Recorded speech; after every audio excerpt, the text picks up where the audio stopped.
This video is dedicated to the memory of David Crosby, 1941 to 2023. This video is dedicated to Rick Rosas, September 10th, 1949 to November 6th, 2014.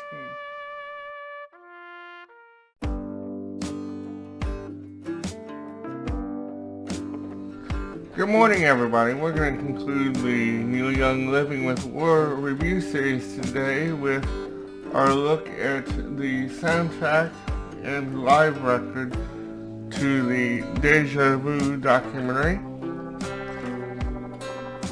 As I stated just now, this is the soundtrack album to the documentary Deja Vu, which we discussed in last week's video, in Wednesday's video.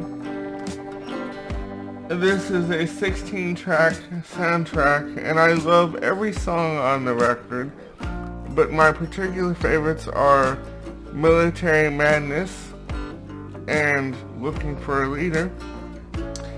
And I am going to put a link up in the cards to our review of Neil Young's album The Times, which has an acoustic version of Looking for a Leader that was rewritten to reflect the political times of the 2020 election.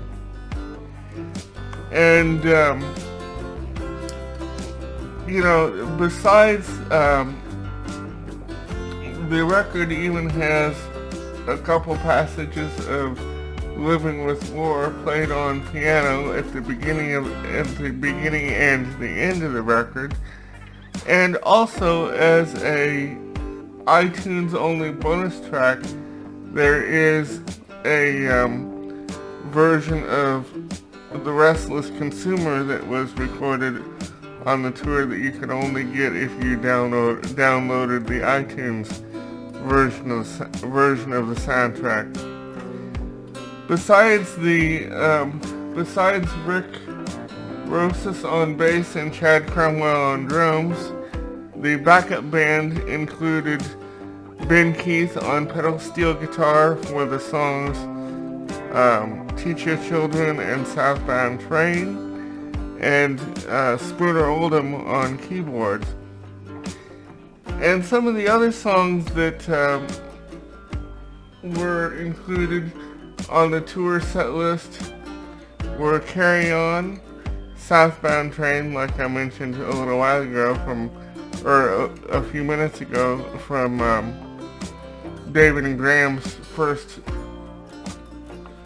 duo record, and Immigration Man, also from that record, and a song that Steven had recorded on his solo album Man Alive, called Old Man Trouble, which I believe was originally recorded by Booker T and the MGs.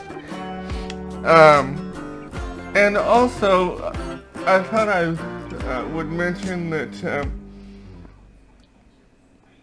that I forgot to mention this part when we were discussing the documentary on Wednesday.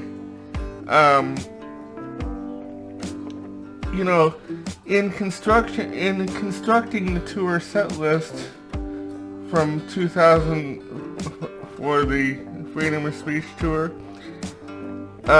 David, Steven, and Graham and Neil wanted to have songs that went along with Neil's theme of protesting the war, so that's why they had Military Madness and Immigration Man and songs like that, because they just didn't want to have it be a tour where they just played the hits, or, to quote Uncle David or David Crosby, where they just turn on the smoke machine and play the hits. And so I think they very much succeeded. By the way, the soundtrack was released on July 22nd of 2008. I hope you enjoy this.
The backup band also included Tom Bray on trumpet.